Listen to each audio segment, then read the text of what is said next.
Eles querem aquele verniz de legalidade de quem está salvando a democracia, a Globo ajudando nessa narrativa ridícula, mas eles querem frequentar Nova York, Miami. O Hamas não governa. Ele sequestra a sua própria população e a transforma em escudo humano, inclusive crianças e mulheres. Eles adoram maximizar a morte de crianças e mulheres da própria Palestina para ter um efeito midiático na guerra de narrativas. E não satisfeitos, eles fizeram o mesmo com os reféns israelenses. Ou seja, o ponto aqui é que o Hamas precisa ser exterminado da face da terra. E é possível discordar quanto aos meios. É disso que eu quero falar já já. Mas você não pode discordar quanto à finalidade. Se você tiver mecanismos para fazer isso acontecer, você tem que extirpar todos os terroristas do Hamas do mapa. Porque é com isso que nós estamos lidando. A conta da Mossad Commentary colocou, né? Hamas, esteja de uniforme ou não, serão todos destruídos. Essa é uma promessa. Eu não sei usar a inteligência artificial direito, então eu não sei dizer se isso aqui é real ou não. Mas eu queria dizer para a Mossad que tem um suspeito lá em Brasília, no prédio do STF. Brincadeiras à parte, olha como é que o jornal Zero Hora dá a notícia. Lembrando, família Sirotsky, que é uma família de judeus. Acreditem se quiser. Imagina se não fosse. Hamas entrega corpos de 4 reféns falecidos em cativeiro. Mas que uso de palavra, hein? Falecidos. Morreram de velhice, talvez. O bebezinho faleceu, talvez, de um ataque do coração. Que vergonha, Zero Hora. Que vergonha. Não pode. Entendeu? Esse tipo de coisa, depois encontra. E de alguma forma ajuda a passar pano, a criar uma aceitação para um grupo selvagem, bárbaro, monstruoso, que faz o que fez com a família Bibas. Então, por favor, mídia, parem com isso. E aí, por falar nisso, a gente lembra dele. Oi, Guga. Gustavo, Guga Chakra, me ligou hoje. Ficamos uns 30 minutos no telefone, dos quais ele falou 28 e eu falei 2. Ele me ligou, primeiro para dizer que estava pensando em me ligar já para prestar solidariedade na minha luta contra o câncer. Mas logo depois ele engatou na questão central da ligação, que era: poxa, Rodrigo, você foi... caiu um monte de coisa aqui. Você foi injusto ao escrever um post falando que eu estou cedendo à judeofobia. Você sabe que não é isso. Meu texto do Globo não fala disso, não protege o Hamas e tudo. Falei, justo, Gustavo, justo, Guga. Eu não gosto de injustiça. O Guga, já falei várias vezes aqui, o Guga, a gente implica muito um com o outro, né? Oi, Guga virou já uma marca registrada. O Guga me parece um cara bacana, já tomei cerveja com ele, tomaria outras vezes. Eu acho que tem que ter um respeito mútuo, até porque o meu corte, a minha régua, é sempre quando eu erro às vezes, óbvio, mas é quando eu tento enxergar aquela, justamente, intenção maligna, ou seja, a pessoa tem um desvio de caráter, a pessoa é do mal, tipo assim, a gente enxerga hoje a seitazinha do MBL, então eu quero distância. Agora, o Guga me parece um cara que erra nas análises muito mais do que acerta, que adota, às vezes, uma visão de mundo mais ingênua, e também está lá na Globo, então tem que se adaptar, é difícil. Eu falei isso para ele, trabalhei 6 anos como colunista do Globo, né? Você pisa em gelo, né? Você intensificar um pouco mais. Ele andou elogiando até o Witkoff lá, o cara que o Trump mandou para a faixa de Gaza, então ele deu crédito ao Trump, isso é raro. Ele já criticou bastante o Biden, ele diz que eu não critico o Bolsonaro, nem o Trump. Isso é mentira, eu critico. Pergunta a alguns bolsonaristas o que eles acham dessa alegação, né?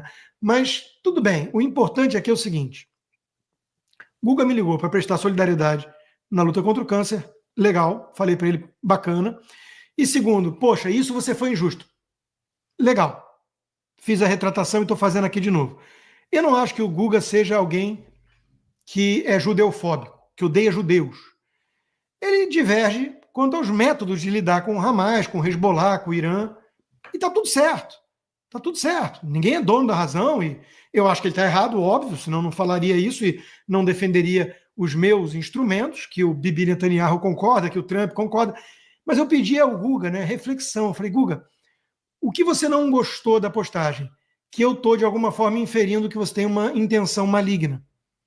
Ou seja, o monopólio da virtude é algo muito perigoso num debate. Quando você diz que o Trump é do mal, você não está debatendo os meios. Você está rotulando o Trump como alguém que tem intenções malignas. Então, quando você diz, por exemplo, que o Trump quer fazer uma limpeza étnica em Gaza, eu discordo veementemente, porque ele não quer exterminar palestinos. Ele quer uma solução geográfica. Temos um problema grave ali, o Guga sabe da proximidade da faixa de Gaza e de quão populosa é a faixa de Gaza e aqueles túneis e tudo, em relação a Israel, ao sul ali, com Sderot e tudo. Eu já estive lá, ele também. É coisa que você vê a olho nu ali, né? Então, não dá para ter uma solução que você mantenha o Hamas ali perto para fazer o que fez naquele 7 de outubro macabro. Então, alguma solução tem que ter. Vamos discordar dos meios, mas vamos debater de forma respeitosa, desde que você não rotule o outro como alguém com uma intenção maligna. Então, tudo bem, Guga, somente a paz evitará vítimas como a da família Bibas. Para mim, isso é meio óbvio, né? Como obter a paz é que é a grande questão. Então, não vamos demonizar quem emprega mecanismos um pouco mais drásticos do que apaziguadores. Até porque a história mostra que os apaziguadores erraram mais do que acertaram. Chamberlain, que o diga com o Pacto de Munique com os nazistas. Então, tudo bem, a turma gostou da retratação e da forma que ambos nos tratamos, eu e Guga. Então, isso é importante, né? Até para pacificar o Brasil. De novo, eu faço uma divisão. Eu traço uma linha para fazer uma distinção entre pessoas tipo João Moedo. João Moedo, você olha e fala assim, esse cara não está no erro, esse cara está defendendo um negócio claramente falso com intenções obscuras.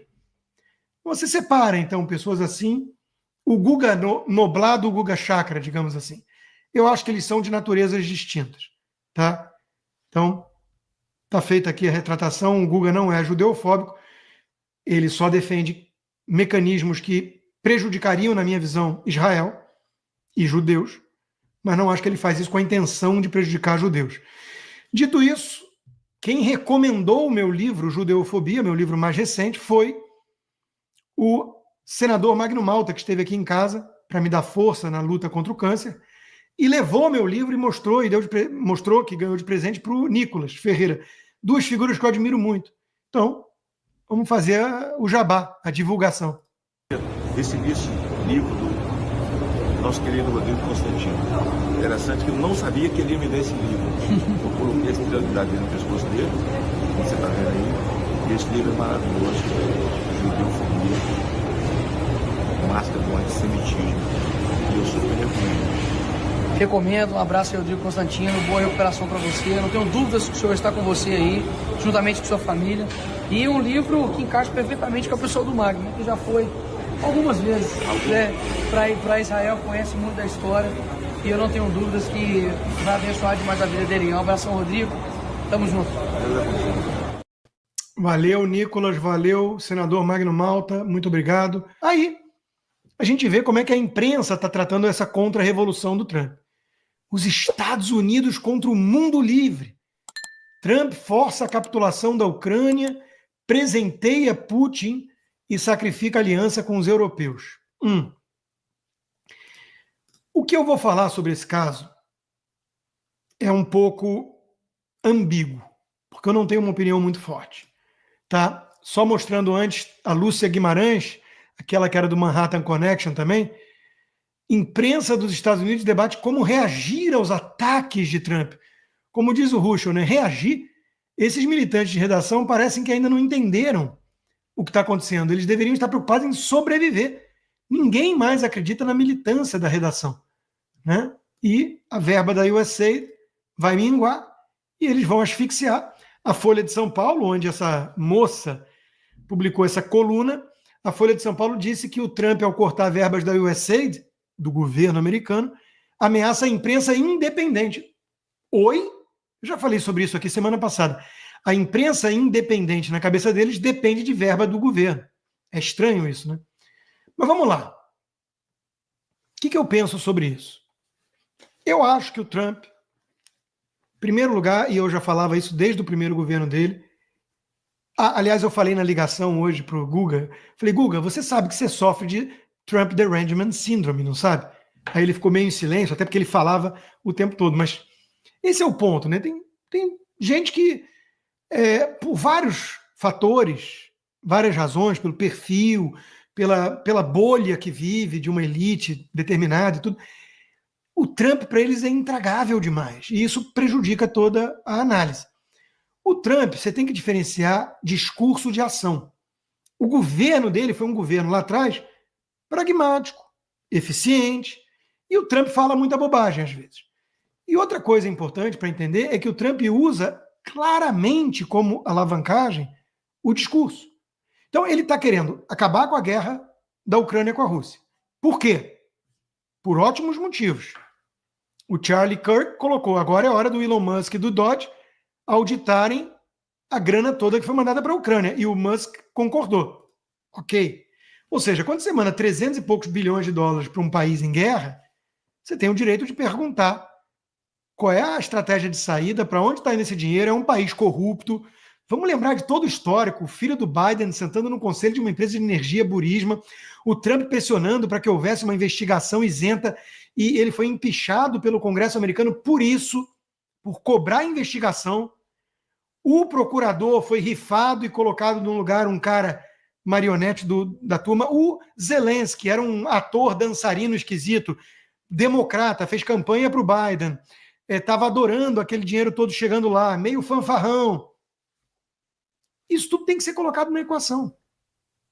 Dito isso, por isso que eu falei que eu vou fazer uma análise ambígua que talvez incomode a gregos e troianos. Dito isso, há uma ala da direita, meio dugnista, que flerta com o Putin. O Putin é aquele cabra macho que fala até em valores ocidentais e cristãos do cristianismo ortodoxo da Rússia, que vai curar o Ocidente que está fragilizado pela agenda globalista woke. Balela. Não compro essa tese nem por um segundo. Putin é um cara do mal, ditador, assassino, que lamentou a queda da União Soviética, ele agente da KGB, diretor internacional na Alemanha com 32 anos. Esse cabra tem que ser muito mal para chegar nesse cargo. Ele lamentou a queda da União Soviética como a maior tragédia geopolítica da história. Putin não é resposta para nada de mazela ocidental. Putin é problema. Então, eu vi o ex-vice-presidente Mike Pence lamentando e criticando a postura do Trump em relação ao Putin e ao Zelensky, lembrando quem começou a guerra. Então, por mais que eu entenda que existe uma ala conservadora, isolacionista, que está cansada também de mandar o nosso dinheiro para uma guerra sem fim, tudo isso está certo, eu acho que a gente tem que ter clareza moral, a gente não pode perder clareza moral. A Rússia é o vilão nessa história. A Ucrânia foi invadida. Ela quer se ocidentalizar. Ela quer fazer parte da OTAN. Isso é que foi o problema. Provocou o Putin. Bom, então o Ocidente não pode mais avançar. Temos que aceitar o tabuleiro geopolítico como está e deixar a China e a Rússia pensarem em avançar apenas. Vamos entregar territórios como Luhansk e tudo para o Putin. Isso pode ser um incentivo para novas conquistas. Foi, afinal, o que aconteceu com Obama e Crimeia. Então, eu não gosto muito, ou melhor colocando, eu estou na dúvida e um pouco incomodado com a postura do Trump em relação ao Putin e ao Zelensky. Dito isso, se for apenas uma estratégia, porque tem que encerrar a guerra, e aí cá entre nós, meus amigos, é realpolitik. It is what it is. A guerra não acaba, não tem estratégia de saída. O Zelensky diz que não aceita nada além de recuperação de todos os territórios, o que não vai acontecer. Então vamos ficar mais 5, 10 anos nessa. E gastar mais 500 bilhões de dólares dos Estados Unidos. Não dá. Então o Trump está sendo pragmático. E para isso ele precisa pressionar o Zelensky. É isso que ele está fazendo. Talvez de uma forma exagerada, com uma retórica meio dúbia, meio sem clareza moral, mas pode ser apenas uma estratégia para conseguir o que ele quer, que é encerrar a guerra, o Putin se afasta, fica com alguma área ali que ele conquistou, que tem mais russos mesmo, e vida que segue. E aí vamos ter que ter eleição na Ucrânia, né? Porque o Zelensky realmente está, tudo bem, está numa situação atípica de guerra, mas o Trump pegou pesado ao chamá-lo de ditador, mas a verdade é que o cargo dele foi se mantendo pela situação de guerra, então não tem mais eleição. Então, qual é a definição para isso? Então, assim, o Trump talvez não esteja errado nas intenções e nem nos meios, mas a retórica importa. E o Piers Morgan não gostou, várias pessoas que defendem o Trump, que defendem o Ocidente, que defendem o conservadorismo, não gostaram. Então, isso não é coisa de comunista. Assim, você tem que ter clareza moral. O Ocidente tem vários defeitos, mas merece ser defendido. Eu não endosso uma certa left lib, uns libertários meio que flertam com a esquerda, que acham que o governo americano é o que há de pior no mundo. A CIA, o Deep State. Eu sou o primeiro a criticar, acabei de falar que o Trump está fazendo uma contra-revolução contra o Deep State, mas na Guerra Fria o Jimmy Carter era um bobalhão, estava deixando o pau comer solto, o Irã sofrer a revolução dos ayatolás e tomar poder, era um banana. Nem por isso você ia virar e falar, então eu vou ficar indiferente na Guerra Fria em relação à União Soviética e Estados Unidos. Não. Então essa turma que ama demonizar o império estadunidense, eles estão quase do lado dos comunistas. Só que eles se dizem conservadores e tudo mais. Eu acho muito estranha essa postura. O governo americano é a coisa mais terrível do mundo. É o discurso do Noam Chomsky. Só que é um hipócrita. Ficou rico, vive cheio de liberdade, fazendo palestras, discursos com tenure e universidade nos Estados Unidos, que ele diz que é a pior ditadura do mundo. Aí quando ele vai palestrar no Oriente Médio, ele pede 30 seguranças. Ele sabe onde há ditadura e onde há império da lei, com todos os defeitos que os Estados Unidos possuem. Então, eu não compro essa narrativa. O Ocidente merece ser defendido mesmo, ou apesar de globalistas, de Deep State e por aí vai. Falando em Deep State, essa turma não está dormindo mais, né? Trump conseguiu a maior taxa de aprovação no Senado dos cargos que ele indicou desde W. Bush, em 2001. E já foram 19 indicações aprovadas e a mais recente, ninguém mais, ninguém menos do que Kash Patel, o terror do Deep State. Porra, eu li o livro do cara há pouco tempo, Government Gangsters. Esse cara sabe o que está fazendo, sabe quem está enfrentando e não está para brincadeira. De novo, é um americano comum, filho de indiano, imigrante.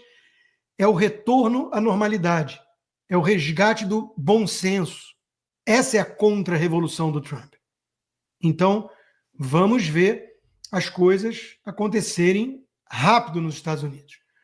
Por falar nisso, o secretário de Estado, Departamento de Estado, expandiu a lista de grupos terroristas, o que permite drone dos militares atacando direto, até o Elon Musk pontuou isso, né?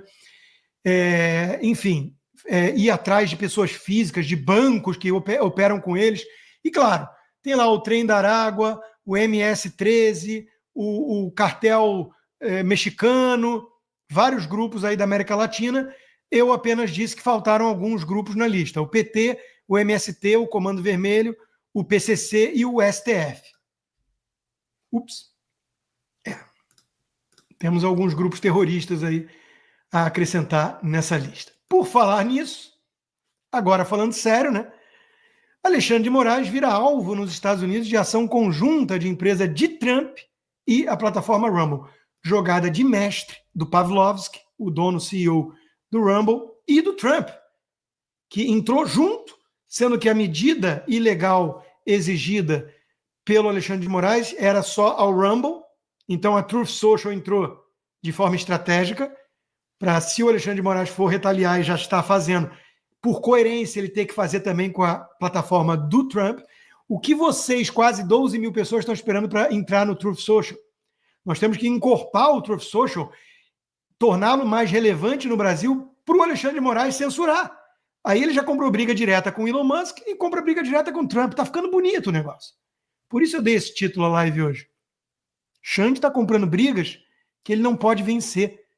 Pergunta ao Jeff Bezos, um cara poderoso, dono da Amazon, multibilionário. Pergunta ao Mark Zuckerberg, dono da Meta, dono do WhatsApp, Instagram e Facebook. Pergunta o que ele está fazendo hoje, onde ele está, com quem ele está perto. Tem certas brigas que você não pode vencer. O Brasil pode até virar uma Venezuela, mas eu não sei se isso é muito sinônimo do Alexandre de Moraes vencer. Porque essa turma tucana, globalista, que atura comunista, eles no fundo não querem a Venezuela. Eles querem aquele verniz de ilegalidade de quem está salvando a democracia, a Globo ajudando nessa narrativa ridícula, mas eles querem frequentar Nova York, Miami, apartamentos milionários, Portugal. Eles não querem virar Venezuela com sanção na física, no país. O sistema brasileiro não quer isso. É um custo muito alto. E vamos combinar, Alexandre de Moraes já não pode sair de casa, já não pode mais vir para os Estados Unidos agora, anda cheio de segurança, carro blindado, o filho está fora do país. Eu sou muito mais livre do que ele. Eu só não posso pisar no Brasil. Me incomoda bastante, vou processar e pedir indenização ao Estado brasileiro. Estou esperando só, obviamente, o regime cair, porque não faz sentido pedir para ele mesmo isso. Não tenha dúvida. Agora, eu posso ir para qualquer outro lugar, eu tenho passaporte americano, eu sou livre. Ele não. Então, o custo é muito alto. E ele está comprando briga com gente muito maior do que ele. Moraes não utilizou forma válida para a ordem judicial, diz o advogado do Trump. Aí vocês me respondam. É coincidência ou não que o advogado do Trump e do Rumble seja alguém que fala português fluente? E que atuou em casos ligados à Lava Jato, no Peru. País, aliás, onde um ex-presidente se suicidou por conta dos escândalos de corrupção da Lava Jato, que no Brasil sumiram. O último vestígio, o Toffoli, que é o editor do Brasil, já editou e apagou. O Palocci, réu confesso. Vamos chegar lá. Então, meus amigos, a batata do Alexandre de Moraes está assando. E como todo tirano acuado, covarde, porque todo tirano psicopata, no fundo, é um covarde, basta ver o grau de briga que ele comprou com o Alan dos Santos, só por causa de um apelido, basicamente. Quer dizer, é um covarde. Covarde. O cara usa todo o aparato do Estado brasileiro para tentar destruir a vida de um jornalista. É um covarde. Moraes manda X pagar a multa de 8 milhões ao não fornecer dados cadastrais do Alan dos Santos. Quer dizer, olha o preço do Alan dos Santos agora para o X, né? Claro que o Alan já respondeu à altura. Eu não vou ler, nem botar o vídeo inteiro aqui. Vocês leiam, por favor, em decoro, as tias do Zap que acompanham e também para não ser censurado aqui nas plataformas. Vocês leiam, né? O Alexandre não quer meus dados, ele quer outra coisa. Mas sou casado e a Vivi não deve gostar de concorrência. Contenha suas senhas sexuais morais. Eu uso isso aqui não para humilhar o Alexandre de Moraes ou coisa e tal, é para mostrar ou para ensinar aos brasileiros que defendem o Alexandre de Moraes, a Globo, essa corja toda, o que é um país com liberdade de expressão. Aqui a gente pode falar isso. Chama-se liberdade de expressão. O brasileiro, na média, não valoriza isso como o americano. Por isso estamos nessa situação. O Chris Pavlovski comprou a briga com vontade, né?